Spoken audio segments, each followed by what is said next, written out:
So the first thing that you want to do is go to these links and download the files.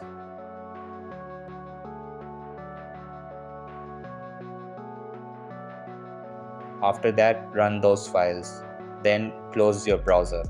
After that, open your browser again and go into your browser settings. Over here, find the camera settings. Then select the new camera that the files have created for you. After that, close your browser once again. Then open OBS and deactivate your camera if you are using it in OBS. After that, go to your device manager by searching it or right-clicking the start button. Over here, find your camera, disable it and confirm by clicking yes.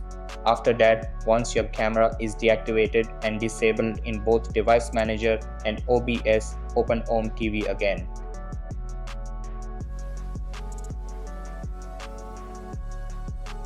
Over here, make sure your virtual camera is running. Then go back to device manager and re-enable your camera. After that, activate it in OBS. So that's basically how you can use OBS Virtual Camera on OmeTV.